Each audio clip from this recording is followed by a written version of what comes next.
right, y'all. Welcome to the Scott Horton Show.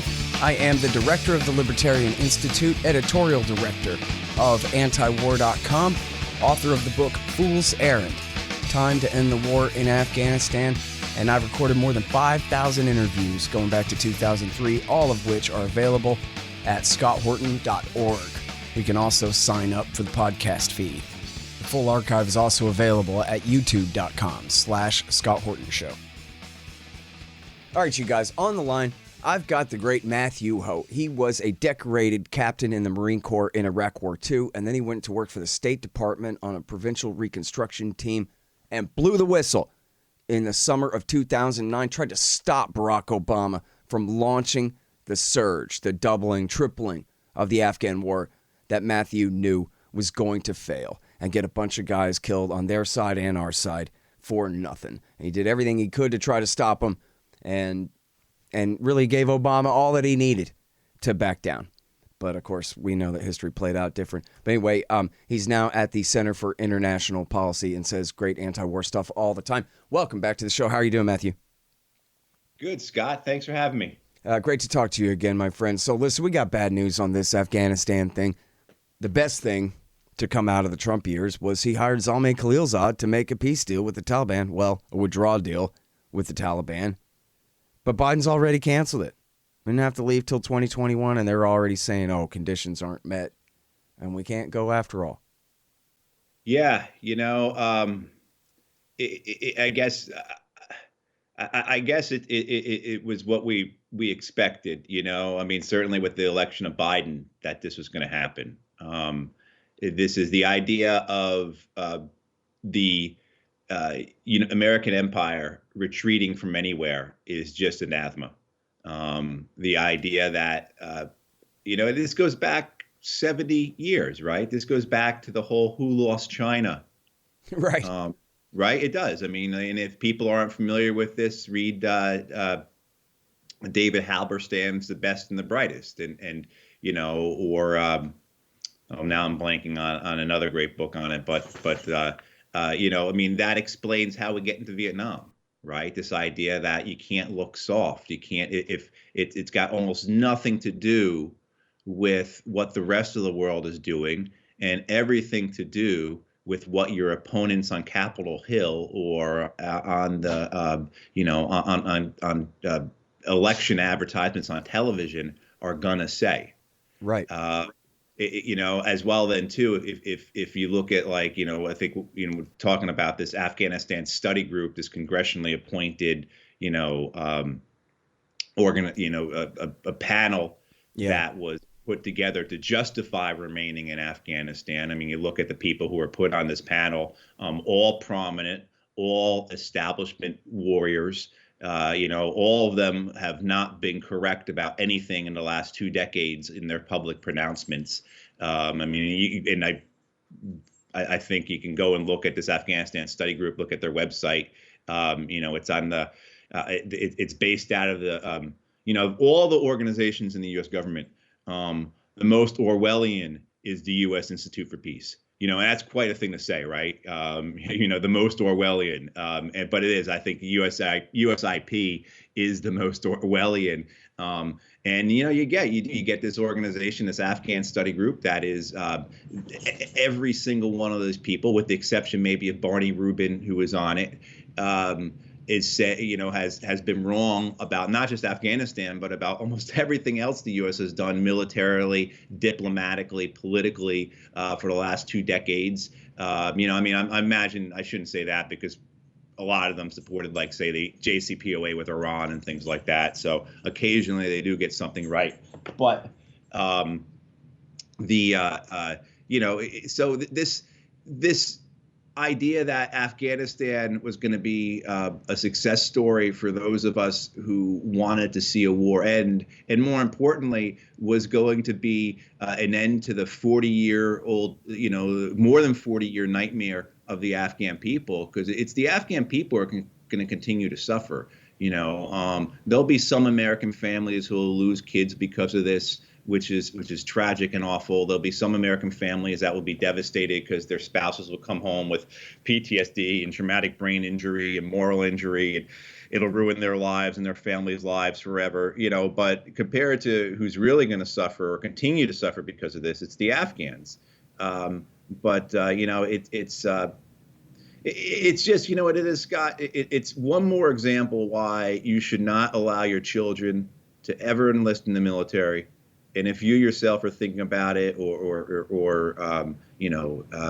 this something like this should dissuade you, because these are the type of people that you or your children will be dying for, becoming psychologically maimed for, or killing for.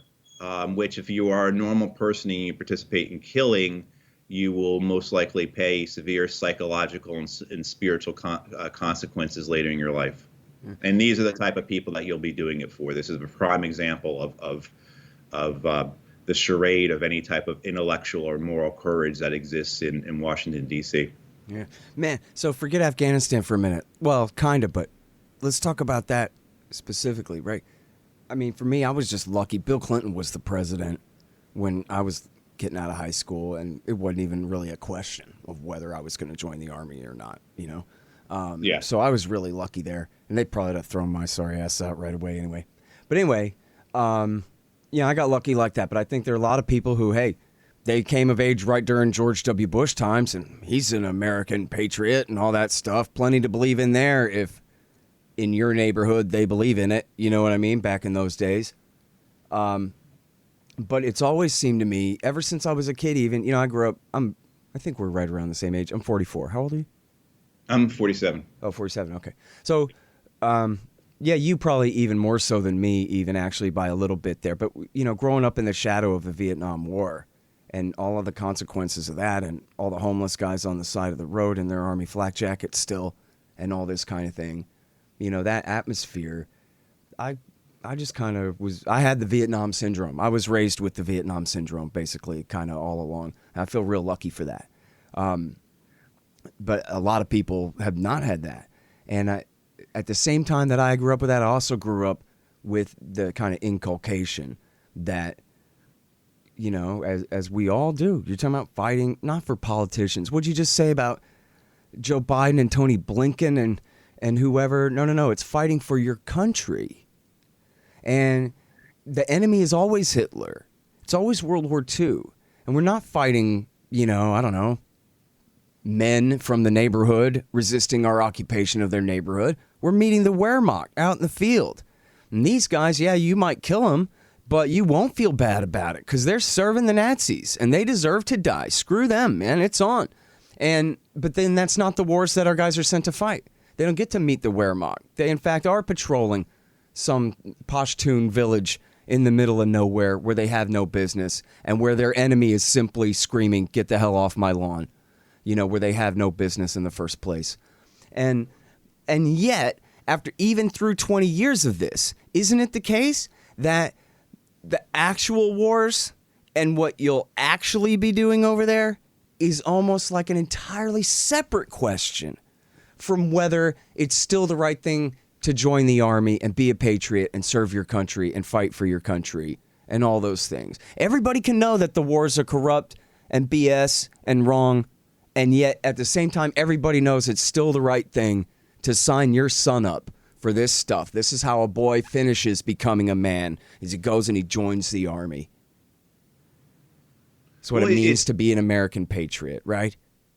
Yeah, we have the U.S. military is a religious institution in the United States. I used to say that, generals, people like General Petraeus or Stan McChrystal or, whoever you want to name, even though they never won anything in terms of decisive victory, their biggest achievements were overseeing, withdrawals, basically retreats in a lot of ways, or setting the stage for retreats. I used to say that they were treated like as quasi-clerical, and I don't say that anymore. They're treated as clerics. They're treated as as religious figures. The military itself is deified. You can't question it. It's a ritual obligation in the United States to thank someone for their service. It's unquestioning. There's a blind faith, a fanaticism to it that allows for this to occur. And so, get back to like we're talking about with Afghanistan and this Afghanistan study group that comes out, this congressionally mandated, so it's got the veneer of our democratic process behind this, right? I mean, it's got the blessing of the shrine of democracy or whatever, this as long as you ignore all the bribes and the legal corruption that occurs, on a daily basis on behalf of the oligarchs.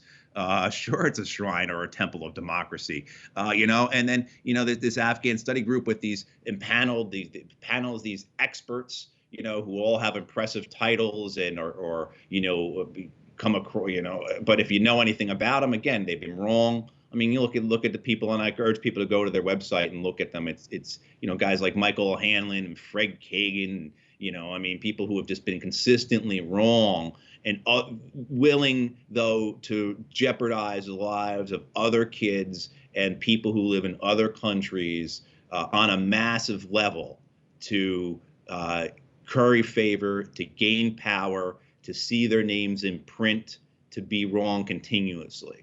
And so you have this, what they say then, this Afghanistan study group says, is if we pull out, we risk terror. We risk being attacked.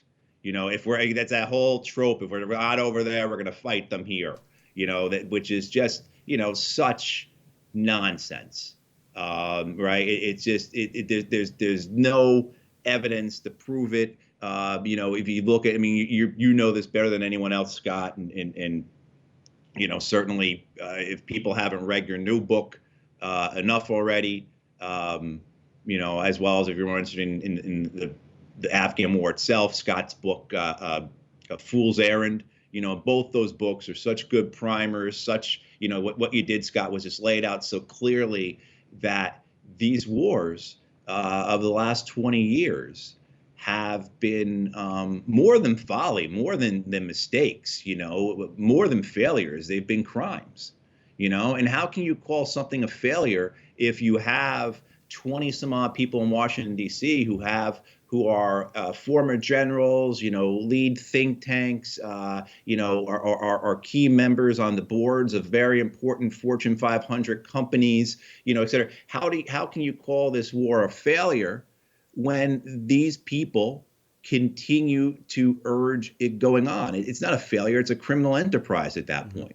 Yeah. So but this idea, that you're going to recruit these kids and that they're going to go over there and they're going to, and what you said about the Vietnam syndrome, man, that I clearly remember. I was a senior in high school when the first Gulf War, the first Iraq War took place, 1990, 1991. And I clearly remember George Bush saying, by God, we've gotten rid of the Vietnam syndrome. Yep. Right. I clearly remember him saying that, that had a big influence on me because I, of course, was in the Marines and it was part of it for way too long. But, I think a lot of it for me, when I see this with peers of mine who are still in the military or still trying to come to grips with it, who've gotten out of it, this idea that these are one-off mistakes. And I had a very incorrect, very poor reading of American history. I thought the Vietnam War was a one-off mistake. I didn't connect, what we did in Vietnam to what had occurred in, you name it, right? The list is as long as my arm of places that the U.S. had invaded, occupied, gotten itself involved in, staged coups in, whatever.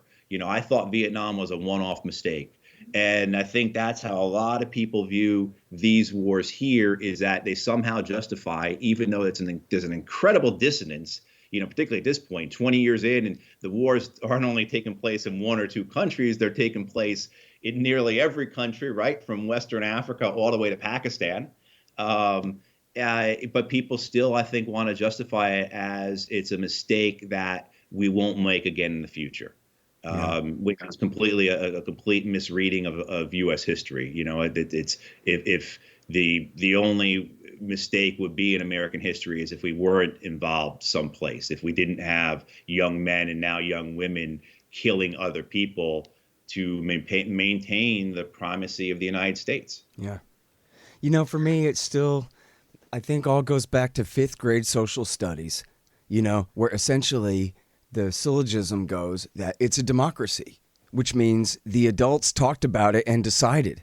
Yeah. And they're good people. It's a good country. It's your parents and their friends and neighbors. And so what are you saying? They all did the wrong thing? They all decided the wrong thing? Of course not. It's the right thing by definition, because it was whatever it was that we did, whether it's dropping atomic bombs on the Japanese or whatever it is, it's the people chosen by the democracy who made the very best decisions they could at the time, or they wouldn't have made them.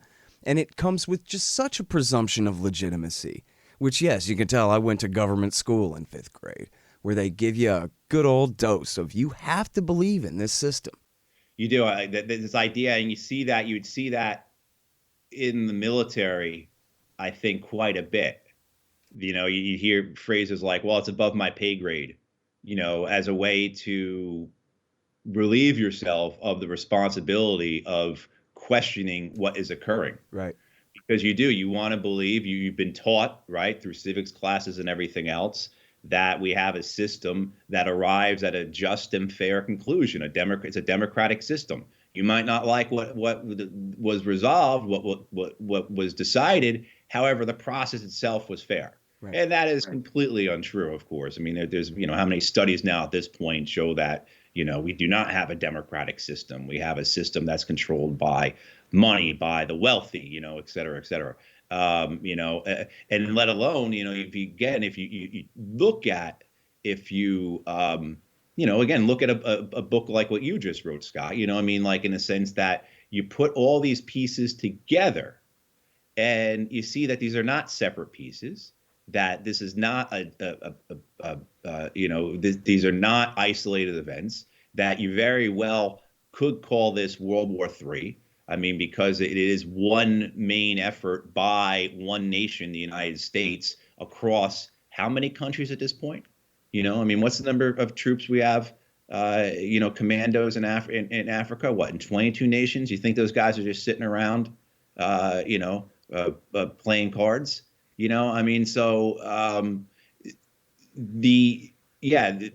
notion that somehow by who we are justifies what we are doing overseas is something that's very effective, and it continues to work.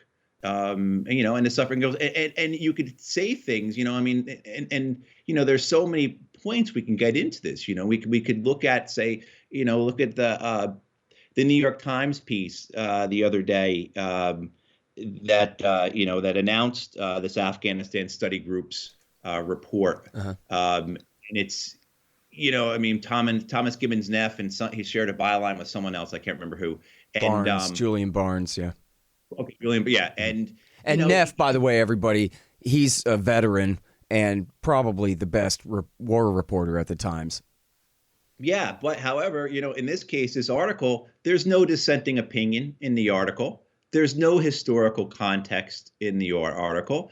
Everything that is said is taken for granted, right? They even cite Kelly Ayotte and go, well, Kelly Ayotte said this, but isn't she known as the Joe Lieberman replacement with the three amigos of Graham and McCain and the worst hawks in the Senate who never even spoke for the Republican Party, much less the entire Senate or the entire country? Yeah, she had faded into the recesses of my memory and was horribly brought forward, when this thing came about, when I had to read about this thing, right? Like, oh my God, Kelly Ayotte, I have put her into a dark corner of my brain and just forgotten her, but yeah, so you can have things like that. You could have anyone, Gibbons Neff definitely knows who these people are. He doesn't make the point that, all these people are neoconservatives. All these people have always been in favor of escalation, and intervention, not just in Afghanistan, but literally everywhere else. Everyone on that panel thinks that the best way to solve a problem is to shoot somebody, basically, when you come down to it. And you can then also have these it's Orwellian again, these crazy things like in that one of the comments that's being circulated is from retired Marine Corps General Joe Dumford, who Dumford, and you see this all the time, this idea that a precipitous withdrawal, right? I mean, like after U.S. forces being there for 20 years, let alone the fact that the U.S. has been involved in Afghanistan militarily since the late 1970s, right? I mean, in a sense, or at least through the CIA and everything else. That is, so we've been there in Afghanistan fighting over those people for more than 40 years now. And, you could have someone say precipitous withdrawal, and the New York Times can write that with a straight face, and not have anybody, the worst part, not have anybody question that, not have, any dissenting opinions, the reporter didn't even know, and this is a world too, by the way, because this war's gone on for so long that they don't have to come to the guy from antiwar.com. They could have asked you or Danny Davis or Colonel McGregor or any number of prominent people who are military officers, enlisted, former spies, whoever, who can dissent against this. Well, Davis is a good point, right? Why didn't they ask Davis about this? He's at a Republican-based think tank, right? He writes for the national interest. He has, he is. He's got two Bronze Stars. And in January of 2012 or February 2012, whichever it was, the Times had him on their front page. Scott Shane had a front page article on Danny Davis bringing a report to Congress saying how the generals are lying about the war in Afghanistan. And everything Danny said about that was absolutely true. Yep. Everything he wrote about that was absolutely And he's correct. also on TV from time to time and so forth on different questions. So it's not like they don't know who he is. And again, we're talking about Thomas Neff here. We know what he knows. Yeah. But he's got editors, too. I mean, we can't put all the blame on him, but yeah. That's exactly right. And but just the way that the media goes along with this storyline that, okay, Congress in its, democratic virtue, in a way representing the people, you can hear like the music behind this, right? They put together this panel of experts, and this panel of experts said this, and in the media, the Times, others, this was, Associated Press, all the major media picked up on this Afghanistan study group recommendation, and the way they did it, they presented it as a neutral report, unbiased from independent experts who, these people, these people probably met on Zoom twice, talked about the last time they saw each other, and then just said, whatever you guys want to say is fine with me, because, probably with the exception of Barney Rubin, because they all agree on what they're going to do. I know a lot of these people. I've debated them at panels. I've been in different meetings with them. Like I know who these people are, and they are, and their records are clear on these on Afghanistan and on the other wars. But so the Times and other media, by going along with it, just adds like this seal of authenticity to it. That no one is questioning this. Anyone who is questioning this just doesn't have the facts. Right. Yep. Anyone who's questioning this just must have some kind of agenda. Right. Mm-hmm. Any other, so it's just one more piece of this of the machine that allowed these wars to just continue to churn up lives. You can even see things too in their report. The Afghan Study Group lauds the Afghan government. It says something along the lines, one of the reasons we need to be there is to continue to support the Afghan government as it governs by its values. Literally, this report came out the same day that the United Nations put out another report, because they put out a report, right? Literally, the Afghan Study Group report came out the same day as the United Nations said at least 1/3 of all Afghan prisoners are tortured, which is something we've known for forever at this point. Yeah, right? And which means that even though we haven't heard of it in a few years, it's been like this the entire time. Exactly. The entire time. Well, and nothing has changed, right? I mean, so you've known, say, with the torture, we've known the Afghan government has tortured as like a systematically, as a matter of routine, right? For quite a while now. The United Nations has been putting out reports about this every couple of years and nothing has changed, right? So in 2017, when the UN said the Afghan security forces and the NDS and the Afghan police and we're torturing their prisoners en masse, it's like a matter of routine, right? Um, I don't even know if the U.S. responded to that, but if they did, I'm sure they said we're taking steps to change that, and so nothing has changed. I mean, another thing in this report from this Afghan study group that just they talk about the need to strengthen the Afghan government to combat illicit narcotics and to tackle the drug trade and everything. I mean, so just again going along with this farce that the Afghan government is somehow anti-narcotic, they're somehow anti-drug trade, when like the biggest players in the drug trade for the last 2 decades have been the Afghan government. I mean, that's changed over the last few years because the Taliban have taken so much territory, particularly in the south where they have possession of the poppy fields now.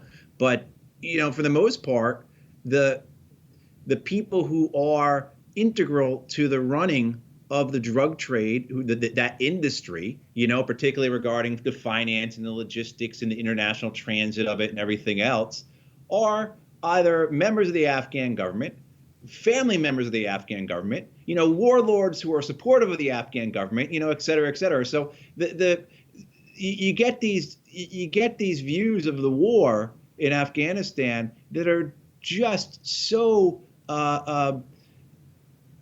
dissonant, so disparate, so in opposition to the reality of what's happening there and what has been happening. Yeah.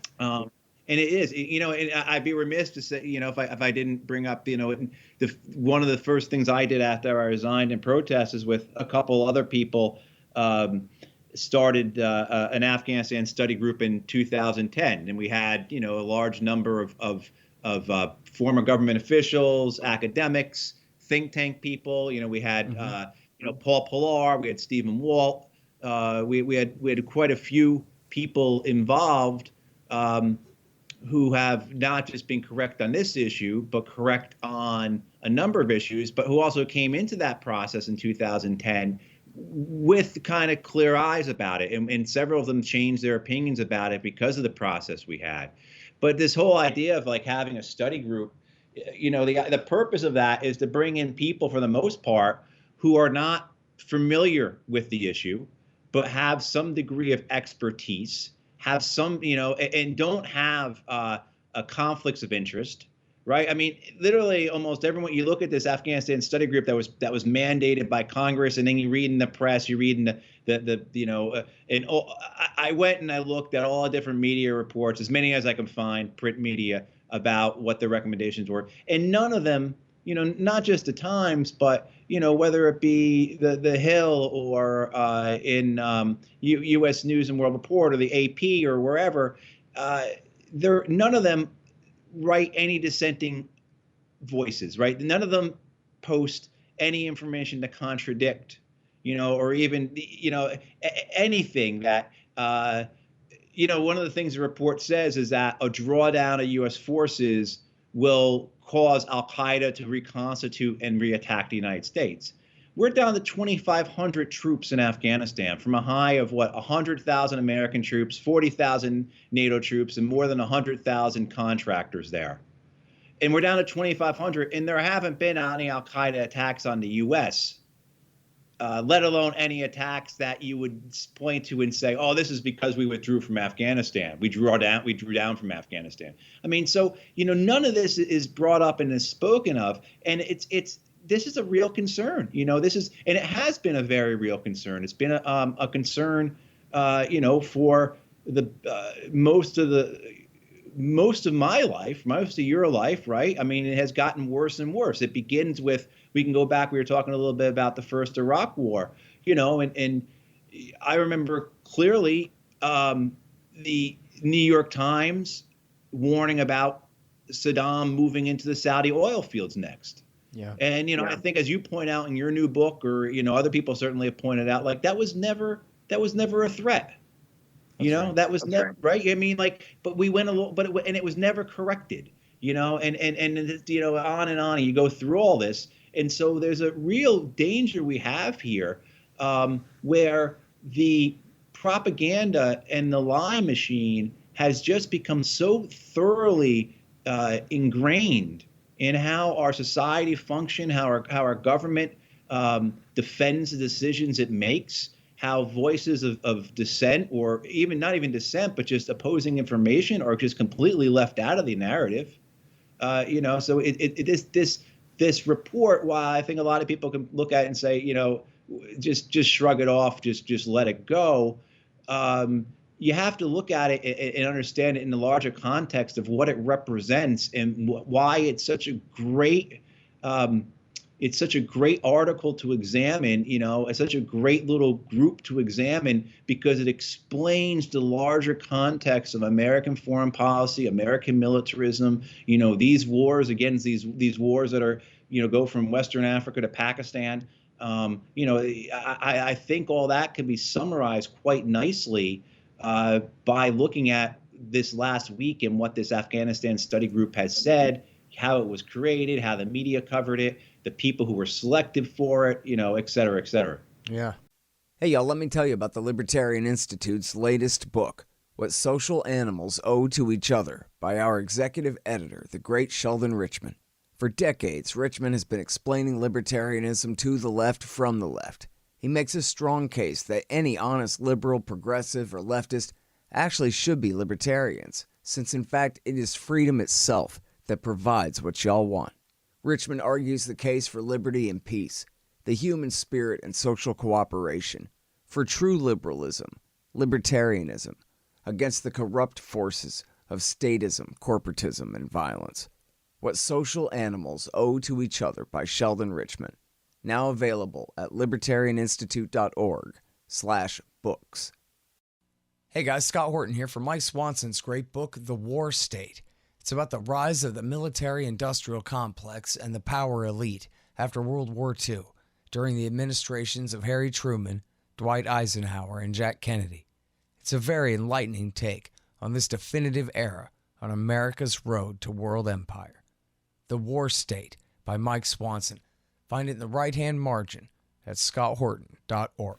Well, so I just talked with Betta Dam, and she says that when she talks to the Taliban, she has a lot of Taliban sources there, lived there for years, and she says they have such swagger and confidence now. They know that they have all the momentum with them. They're in a stronger position than they have been in a long time, and they don't feel like compromising with anybody. They don't see why they should have to, and bad times are coming here because we've been propping up this thing that cannot stand. And as you said, we only got 2,500 guys there now. And now that Obama, same difference. Now that Biden's breaking the deal, at least, I mean, the Taliban might try to keep talking for a little while, but if Biden is really staying, they're going to go back to war. And then I've been assured, I guess Daniel Davis told me, don't worry, there's enough firepower at Bagram that our guys are not going to get, completely Tet offensive there or anything like that. But they don't have the firepower to turn the tide of the war in any sense if the Taliban goes for a major push against the Afghan government and try to sack Kabul. And so you can't really prevent that anyway. And it seems like if we're breaking the deal, we're more likely to provoke it. That's exactly right. That's exactly right. I mean, and Danny's correct. They're not going to overrun Bagram, but anytime an American convoy leaves a base now, it's going to be attacked. That's been one thing. The Taliban, that's what's so ugly about all this is the lies that go on with it. The Taliban are not keeping to their agreement is what this Afghanistan study group said. The U.S. government is saying this. The Pentagon said it the other day. Jake Sullivan and, the Biden administration is saying the Taliban is not keeping its agreements. They never point out what that is. They say, well, they're not renouncing al-Qaeda. They've been renouncing al-Qaeda since 2001. And no one has brought any evidence to say, look, here is that linkage between Taliban and the al-Qaeda to prove that they are engaging in ongoing operations. It's all just, they just say it, and we're expected to believe it. Yep. Yeah, they claim the violence. The United States, the Taliban just said this the other day, that the United States is in violation of the agreement as well. They keep bombing us. That's in violation of the agreement. The Taliban agreed not to attack American forces, and they have not attacked American forces in Afghanistan. No part of that agreement. I just reread the agreement yesterday again, because maybe I thought maybe I missed something. There's nothing in the agreement that calls for the Taliban not to attack the Afghan government. And then the U.S. plays along with this whole thing, too, where whatever it does is defensive. Right? That we're not engaging in offensive strikes, we're engaging in defensive strikes. So anytime we drop bombs on the Taliban, even if that Taliban is 20 miles away from the nearest Afghan government position, we're calling it defensive. And then, of course, anything the CIA and its paramilitary forces do is completely not included. That's not part of reality. That doesn't occur. That is not even acknowledged. So the CIA can do whatever they want. So the Taliban are saying, look, you keep attacking us. We're only attacking the Afghan government, which is not something we're not supposed to do on an agreement. But you're absolutely right. And again, this report says, that while it says the U.S. has leverage, while the U.S. maintains leverage, the United States has not had leverage in Afghanistan since it escalated the war in 2009 and failed miserably. We blew any leverage we had at that point. We went all in. It didn't work. And since then, we've been losing there, only being able to maintain a presence because we have unlimited resources, basically. And we have the firepower to keep the Taliban from massing. But they control so much of the territory, so much of the ground. They control all of the Pashtun parts, with the exception of parts of the cities. So and I remember taking part in a 2011-2012, a very well done war game run by the Marine Corps. And, there was about 100 people in that, all very serious. And I think 99 out of us all agreed in 2011 that the Taliban had all the leverage. Nothing has changed in 10 years. Yep. But we have people here in D.C. who are going to say that we maintain leverage in Afghanistan, when we haven't had leverage in more than 10 years now. We have media that's going to report that without, citing these experts. And people are going to believe this as they send their kids to continue to die and to be killed, let alone members of Congress who go along with it, and on and on, and members of Congress go along with it, in my opinion, primarily because it's easiest. It's easiest for them politically. Most members of Congress don't receive huge amounts of money from the military-industrial complex. They receive some, but unless you're on the Armed Services Committee, you're not receiving money that's really going to make or break your campaign. But it's easier for them to go along politically with the wars than to dissent. I used to have this conversation with the late Walter Jones all the time. He used to talk about it all the time, about how many members of his party, the Republican Party, were going along with the wars because it was easier. And then I think you and Gareth Porter had a great conversation about Iran, in the last week or so. And you guys both spoke about this. The reason why you have people like Blinken and Jake Sullivan and others, and then why the media goes along with it. You have these people in think tanks who go along with it, is because they want power. They like the feel of it. They want power. None of these people are tens of millionaires or hundreds of millionaires or billionaires. Yeah, sure, they're doing well. They're doing probably much better than you and I, Scott, and most of the people listening to this. But, for the most part, they're doing it because they like the power. They want the power. They want the proximity of power. They want to be in control. And they want to feel like they're mattering to history. Right. And then, also, like you were saying at the beginning of this thing, too, they're all terrified, too, that somebody's going to call them weak, because they are weak. And so in order to act strong, they escalate the wars where somebody else has to go and actually be tough. Absolutely. And that includes most of these generals who were already generals or colonels when these wars began. So they haven't been, right. And did you see in the new Woodward book, he says they had the strategy, and he's quoting, Woodward is quoting the principles, right? He's talking about Tillerson and McMaster and Mattis. They had a strategy that they called scaring the shit out of the president. And what it was they would say to him, if you do this, quote, again, you will look weak like Obama. And then that was it. That's all they had to do. And he would go for whatever they said. That's exactly right. I mean, that goes back again. I mean, that's what LBJ said about the Vietnam War. You know, I mean, it goes back to what we were talking about earlier about Halberstam writes about this in The Best and the Brightest. You know, and Logevall writes about it in was it Embers of Ashes of, I forget whatever. But Frederick Logevall's great book on how the United States got involved in Vietnam. You know, he writes about that as well. And writes about it so clearly and so well documented. You know, this fear of being called weak, of having the other side being able to, and this goes back. You know, I mean, this goes back to the Civil War or after the Civil War, you know, the whole waving of the bloody shirt or waving of the bloody flag, whichever one you want to use. You know, the idea that you're going to shame the other side because they are forgetting about the losses, you know, and so you have it with, you know, you certainly have it with, you know, you read this report and it's just the specter of 9/11 hangs all over it.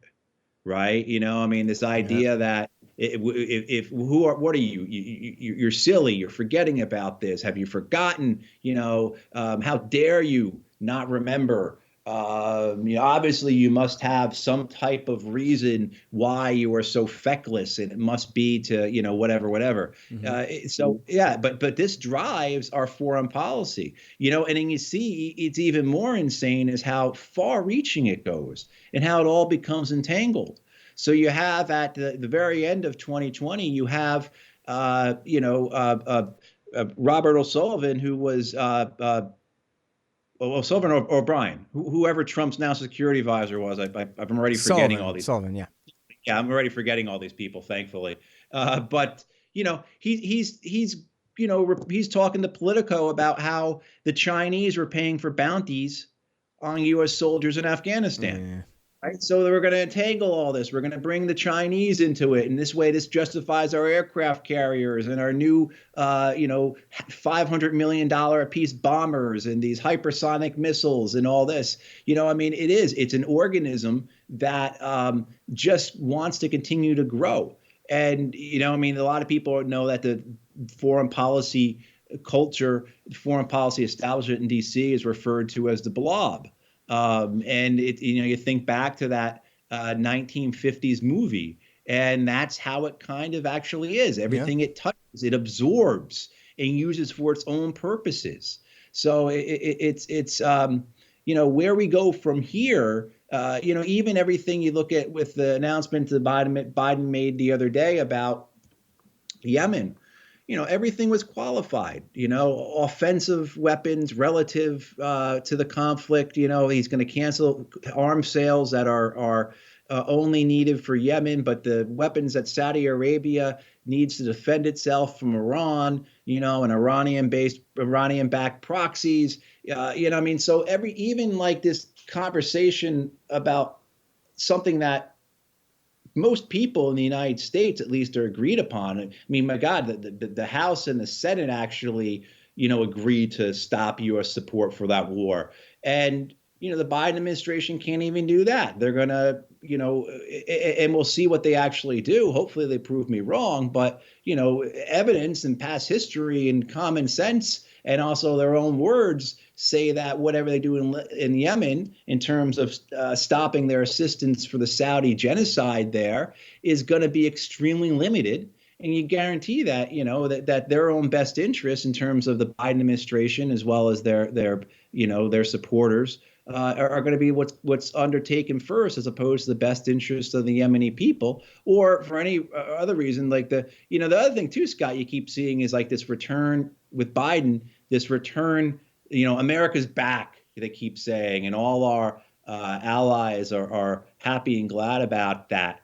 And I don't know about you, but like, you know, most of the Europeans I talk to who are, you know, in the defense ministry in Denmark, or not in the, you know, the UK foreign ministry or whatever, but, you know, normal average Europeans are not happy to see this reemergence of a belligerent American empire. It's just going to go around and quash societies, and as a result, create tens of millions of refugees.